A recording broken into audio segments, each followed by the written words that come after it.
And what we like to call our Memphis Music Mix. In the mix today is an R&B and Southern soul artist from Memphis, Tennessee, known for his very unique style that blends smooth rhythms with lyrics straight from the heart. Prince DJ joins us now to talk more about his journey and what comes next for him in the industry. Prince DJ, welcome to 3 at 3. Thank you. Been waiting for this a long time, man. Yeah. A long time. Thank you. Take us back in time. How did all this kind of start for you with music? Man, like every other artist, I guess you would say church. You know what I'm saying? It started from church, you know, being a child, you know, growing up with a family that's, you know, in the church field. Everybody sing, everybody play music. Of course. You know, so being one of those type of kids to grow up and it just kind of fell on me, you know what I mean? Yeah. I didn't pick it, it picked me. It picked you. Yeah. And when it comes to R&B music, we know you've been kind of dabbling in that for a long time, about 20 years or so, but right. then you make that transition to Southern soul. Southern soul. So the soul has always been in me. You know what I'm saying? The R&B kind of was just something that was kind of something I was just doing, you know what I mean, but I never really made my real money until I got into doing the Southern Soul, where I'm able to get out and touch people and let them feel me and see me, not so much just hear me, but see me, feel me, hear my band, you know what I mean? It's very different from just doing something. That's what I want to break down for me. What is the real difference, you think, since you have experienced both? Southern Soul versus R&B. Is there a difference for those who don't know? Yeah, it is. R&B is more so catered to certain trends. You have people that do music for baby making, or you got people that want to do party music. But Southern Soul music is really music that you can feel. You know what I mean? It's straight from the soul. It ain't about the riffs. You ain't even got to be the best singer to be a Southern Soul artist. You know what I mean? But it's about the soul. But in your case, you are. Well, I do what I can. You know, I do what I can. When it comes to the songwriting, though, original music that I know you do also, you and the band so well, what are some of those stories you like to tell to make sure you reach that audience or anybody listening to your music?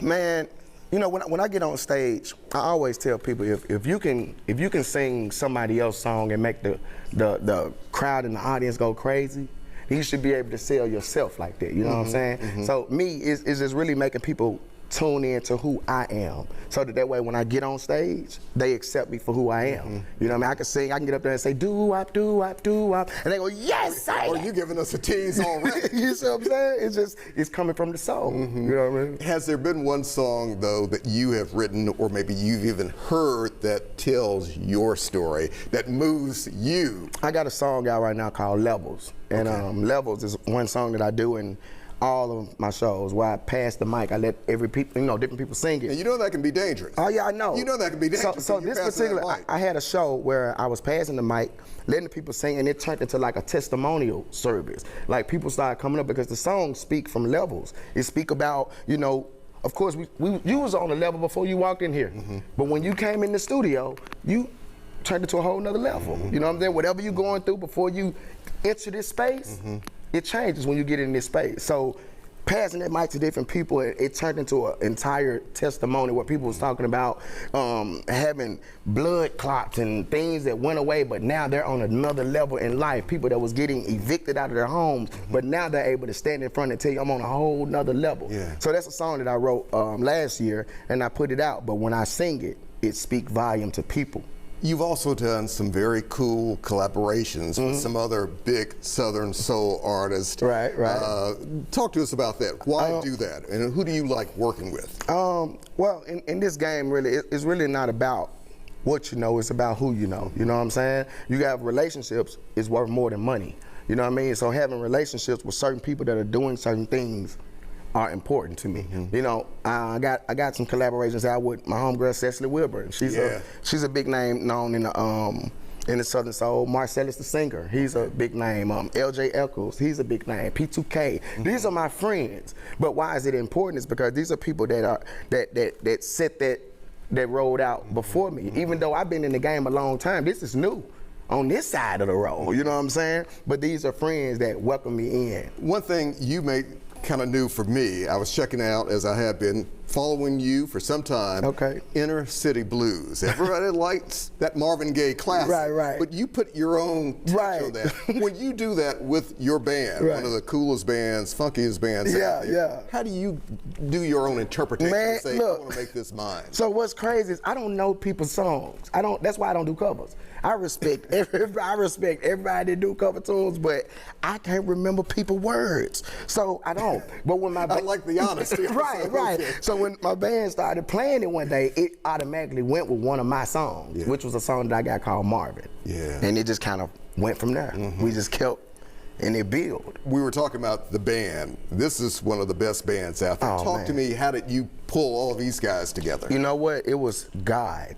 You know, I've been through a couple different people, couple different musicians, and not to say anything bad, but you know, God specifically picked out who we know needed to be on this ride with me. You know what I mean? You know, we can have a vision all we want and expect things to go the way we plan it. But when we get out the way and allow him to put who we put, it may not look how we want it to look or how we expect it to look. But when he put it together, you got to trust him and let him ride it. You know what I mean? I let him do that. So I can't even take credit for putting these people together. You know, a lot of folks already know about your story, or at least they think they do. Right. Some artists who've been in the game a long time, like James Alexander of Arcade, his son, Jazzy Faye, one of the biggest producers out there. What does that say to you when people give you your due? Man, Jazzy Faye, I was in Atlanta, me and my brother, which is here with me today. We lived in Atlanta back in 2014. But Jazzy Faye called me one day and was singing my song. What did that say to you? Oh, what does that mean to you? That means I'm doing something. I'm doing something, you know what I mean? But hey, I show homage to everybody who show appreciation to what I'm doing. I appreciate everybody who pay attention and who respect what it is I'm trying to do. So what are you going to do for us today? I'm going to bump. I'm gonna put that thing, I'm gonna bump that thing out the frame. I'm gonna put it in the frame so hard that it's gonna bump right back up out the frame. That's how hard we gonna bump. We finna jail. We're gonna jail. We gonna jail. Yeah. All right. We appreciate it. We're gonna take a short break. We'll do our thing. We'll be back in just a moment.